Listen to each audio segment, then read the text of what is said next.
The James Show Podcast. So we have plenty of headlines today, but I want to start with one that might not feel like it's the most important thing going on right now. And the guys in Cincinnati, the Brawlers, last month after the Jazz Festival, we all saw the viral video. It all looked pretty bad. And while, that's a bad end to anyone's weekend, there's the painful irritation of the racial angle on this. And so a lot of people are watching this for the same reason that they show extra interest in a George Floyd or a Michael Brown or a Trayvon Martin or something to that effect. And it's taken an interesting turn here because I feel like, we're always evolving culturally, and things that were the norm 30, 40 years ago have evolved, and they're not the norm now. Which means things that are the norm now, we'd probably be better off if we evolved some of these rules that we have been living by and sort of updated them. That was the nice thing I think everyone liked about the Me Too movement, is we all knew for our entire lives that we lived in a world where guys in positions of power would abuse that power to try and get favorable, events from women who are their subordinates. So whether you're the Roger Ailes rumors from Fox News or the Harvey Weinstein, it was nice that terrible pattern that had been in our society for so long was appearing to break a little bit. That's good. Guys can't be creepers forever and just never have any kind of negative consequences maybe going forward. This will be an incentive to have less of that bad behavior. Good stuff. Well, in this one, we're opening up, it's uncomfortable, but an important societal discussion that a lot of us have been waiting to have here. Because we have the situation in Cincinnati where now that the guys are out speaking and defending themselves, and the news is a big part of this too, there seems to be this agreed upon rule that I don't remember signing up for this, but there seems to be this agreed upon rule that they act like is just written into law, that if a racial slur is involved, then it's okay to beat the crap out of someone. I'm sorry, racial slurs are ugly. I don't like them. I disapprove of them. I don't use them. I think anyone who uses them, it's a sign that you might be a bad person if you're saying it in a position of malice. However, you don't get to beat the crap out of someone over an offensive word. If it's an actionable threat, like if someone's pointing a gun at you and they say, I'm going to shoot you, and then they add a racial slur to, whoever they're pointing the gun at, still the crime isn't the slur. The crime is that you're making an actionable threat. So let me give you an example of what I'm talking about here and see if you see how this bounces off of you. I'm going to go to WLWT Channel 5 in Cincinnati. They just released this report when you were eating lunch today. I went and grabbed it for you because it's a perfect encapsulation of the discussion I want to have. First off, here's the setup. And notice how there's no mention of the race. They get to race. This is a whole 3-minute package. I'm not going to play the whole thing, just 3 clips. They don't mention race until about the last 20 seconds, which is kind of suspicious to begin with. Because, if it's a racial story, that's often in the headline or at least in the first paragraph. But anyway, the narrative, yada, yada, yada. Here's the intro to the story. I'm hitting the wrong button over here.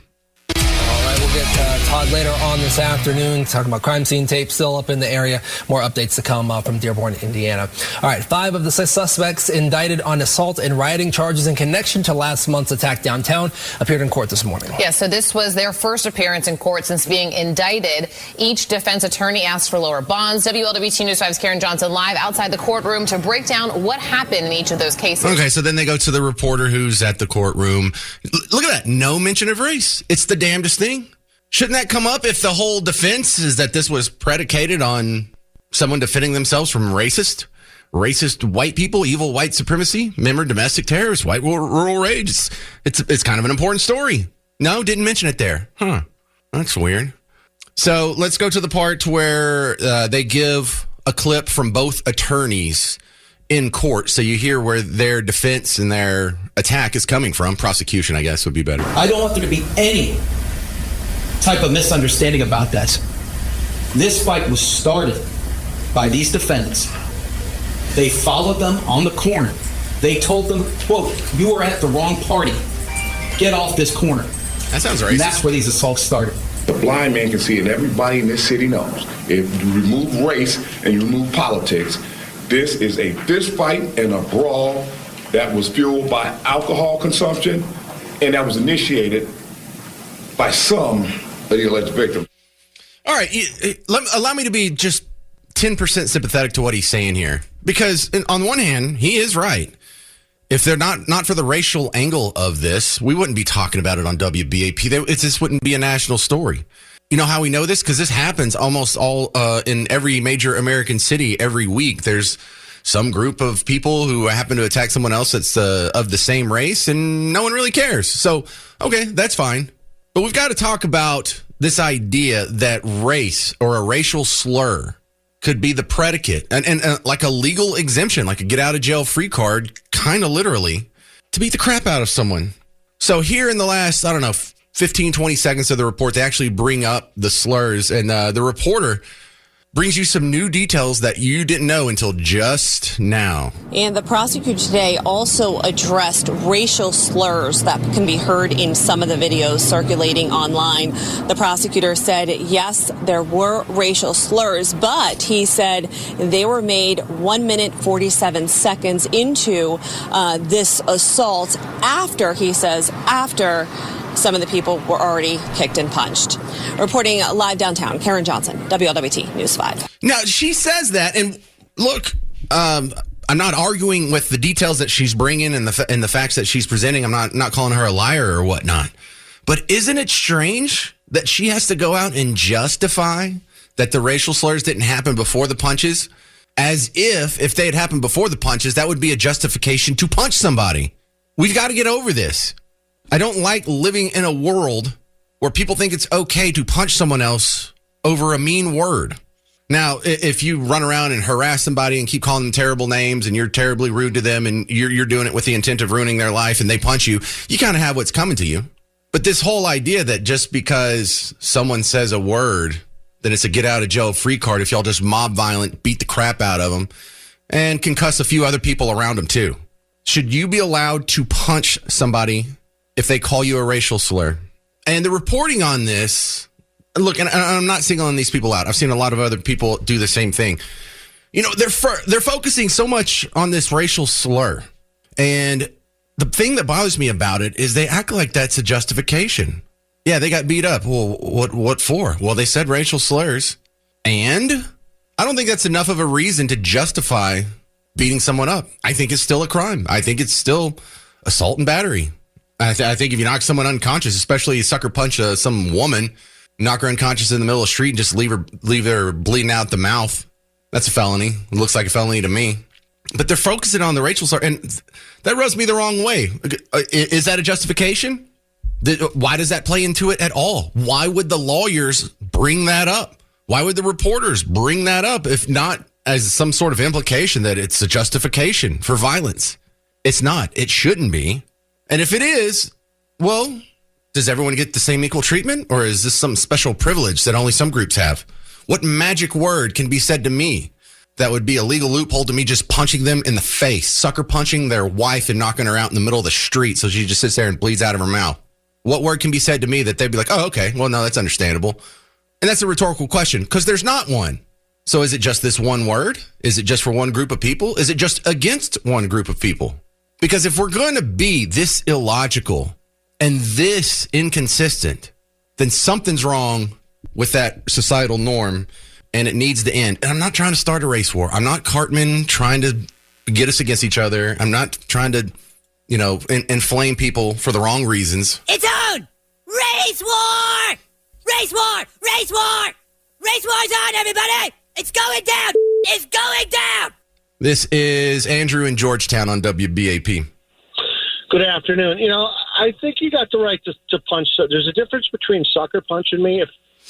If I was walking down the street with my wife and somebody came up and called her a nasty word. Now, if there was like five guys, obviously I'm not going to clock somebody.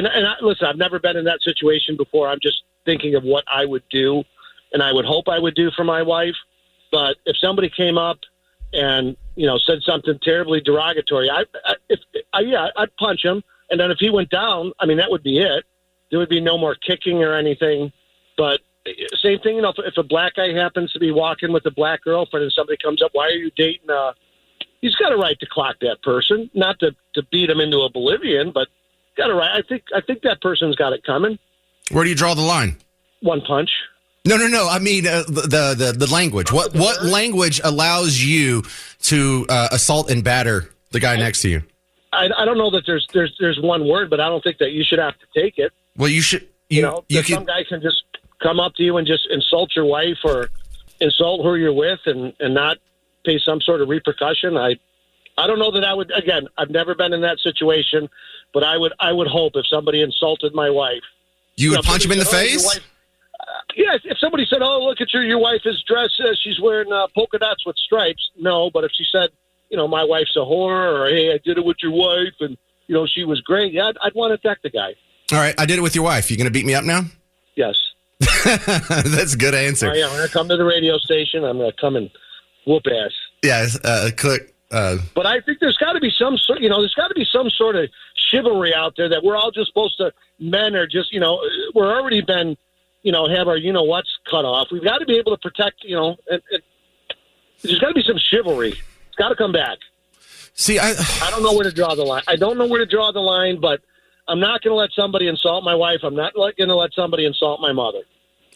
Well, Andrew, then you're giving power over someone to just send you to jail whenever they want to, if that's your reaction. Now, I don't think they should have zero consequences. If you're in a place of business, if you're in a restaurant or you're in a bar or you're in a venue, you should be able to go to the management and say, look, this guy's harassing us. Can he please be removed or whatever? Well, I would do that if it was in a restaurant. But, I mean, if I'm just walking out in the street and somebody comes up to me in front, I'm just not – I don't know that I could just walk away. It depends on how big the guy is, isn't it? It does depend on me. Like I said, I've never done it again. I'm 6 foot. If he's 6'6", I'm saying, you're right, sir. He is a... Right. So now you're not doing it based on the principle of, I'm not going to let someone insult my wife. You're like, I'm not going to let someone who's smaller than me insult my wife. So now you're not chivalrous. Now you're just a bully. Well, maybe. It's an emotional question, and I get where you're coming from. And I see these movies like Oh Brother, Where Art Thou, or whatever, where they talk about back in the day, how dare you insult my last name? Them's fighting words, and they would put up their dukes and go in a ring and have this sort of gentlemanly looking fight. I don't think that's the world we live in anymore. I kind of wish it was too. Keep in mind too, if that happens, and I've got to listen to this, why didn't you do anything for the next 2 months? Yeah, well, next time, wifey, why don't you hit him? All right, thank you very much, Andrew. Good stuff. Evan Richardson, you're on WBAP. What you got? Hey, thanks for taking my call. I think I agree with you. I don't think it's just you have the right just to go knock someone out just because they use a racial slur. And I think there's a double standard. And let me go back in time for a little bit, and I'll tell you why. Go ahead. The OJ verdict.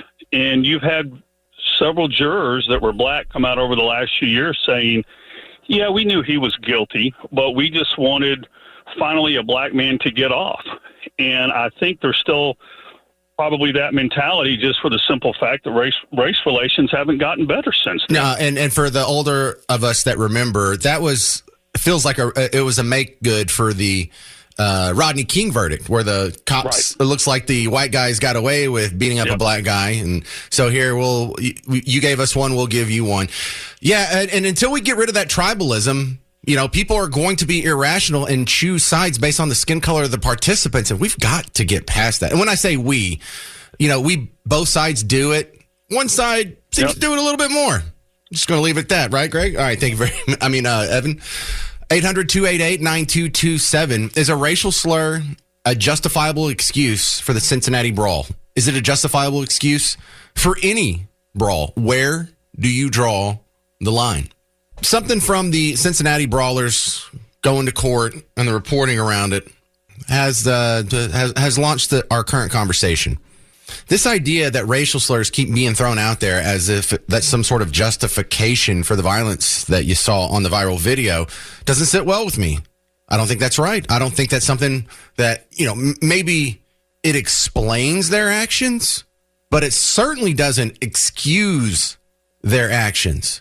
Yeah, that may be why they did it, but it's wrong that they did it if that's the only predicate we have, that's wrong. And look, I feel sympathy for the caller in the previous segment. They're saying that, if someone comes up and insults my wife, at some point I'm going to punch him in the face. Are you? I doubt it. Should you? Should that be legal? Should we live in that world? That is the world we used to live in. Them's fighting words. And that used to be an accepted thing. I think we're a little past that. I don't know if that's a good thing or a bad thing. But unless you can clearly delineate where you draw the line on what is acceptable insults and insults that justify violence, I think we're just going to have to be in this new paradigm where we turn the other cheek for bad words. But also, that doesn't mean we have to be chumps and accept the fact that people can be violent and knock out some woman with a sucker punch in the middle of the street and let her bleed out of her mouth over a word that may have been said. Here's the part of the news report I want you to hear, and then we'll get back to the phones. And the prosecutor today also addressed racial slurs that can be heard in some of the videos circulating online. The prosecutor said, yes, there were racial slurs, but he said they were made 1 minute, 47 seconds into this assault after some of the people were already kicked and punched. Reporting live down. Yeah, you see how she says that like that's an important point. That changes everything. It shouldn't. 800-288-9227. This is Greg in Gutter. There's a place called Gutter? It's Gunner, Texas. Oh, Gunner. Thank you, Garrett. Thank you. Go ahead, Greg. I should have guessed that. Yeah, no worries.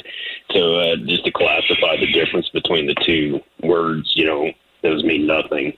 The other caller was talking about insulting his wife. I've been in that situation, and you walk away. It's just nothing's worth it. It's not worth fighting over. It's not worth. What if you did hit the guy? I'm a pretty big boy. I'm 6'4", 260. I hit somebody and they get hurt. They hit their head on accident. You're just trying to defend, quote unquote, their honor.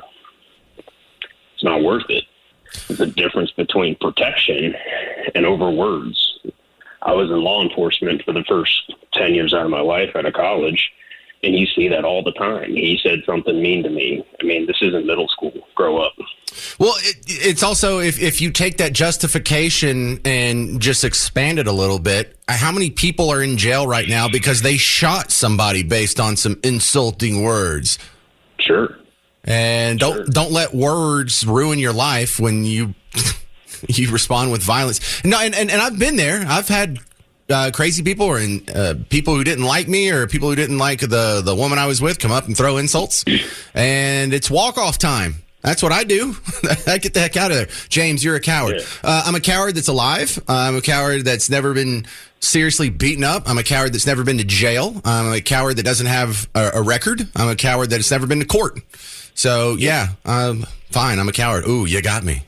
Yeah, I mean, again, they're just words. And at the end of the day, do you really want to, and I'll change it. Well, hang on, Greg. Now, we say this, but it sounds like the lady who was doing the report and most of the people in the news who describe this, and a lot of our neighbors see this as an acceptable justification. Oh, well, they said the N-word. They've got what's coming to them. Well, I mean, it's because we have a racially charged nation. That's what happens when you remove Jesus from everything. You have no moral standard, and the government stands up and says that. And at the end of the day, people say from same race, all race, they always say horrible things to each other because you have a lawless society. But regardless of any of that, it's you know what? Victimhood out.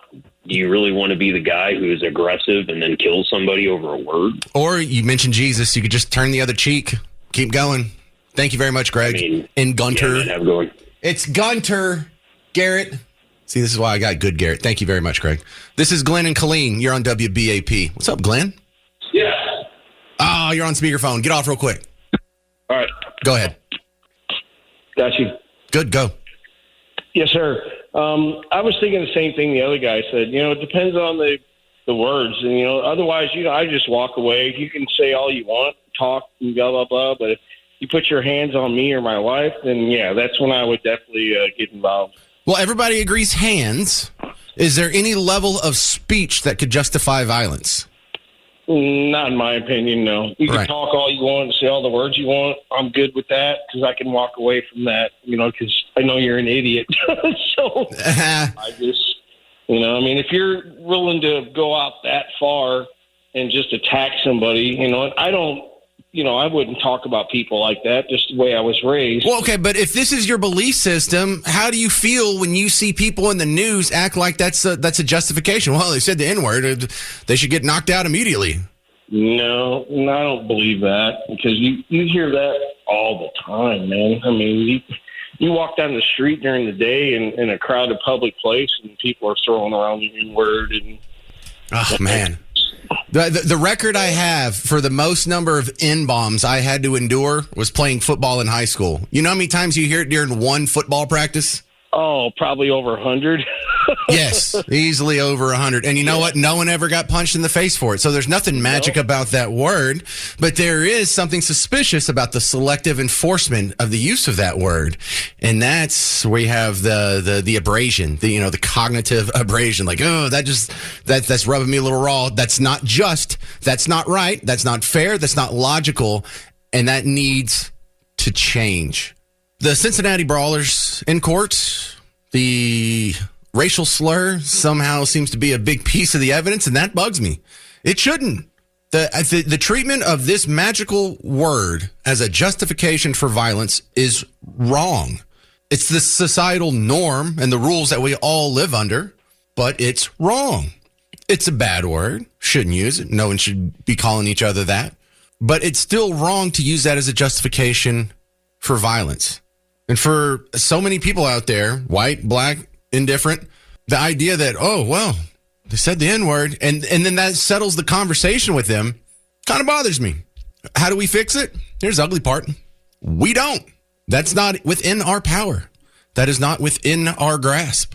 That is going to be decided on when the community stops treating it like a special word. Now, what can be done to sort of incentivize that evolving of cultural standards? Well, for one thing, if the media wasn't so damn biased and anti-white and highlighting every time something bad happens to a black person at the hands of a white person, or at least treated it evenly. Name one white person, some unarmed white man, that was unjustly killed by cops. Or it was even controversial. It was even the case. Maybe he was justly killed by cops, but we had to get a case about it. Name one. Oh, you can't think of one? Well, that's weird. Can you think of any in the other direction? Oh, yeah. Ton of them. Michael Brown, Freddie Gray, Eric Garner, Philando Castile, Alton Sterling. You know all these names. George Floyd. So the media only tells you when it's going one way and never tells you when it's going the other way.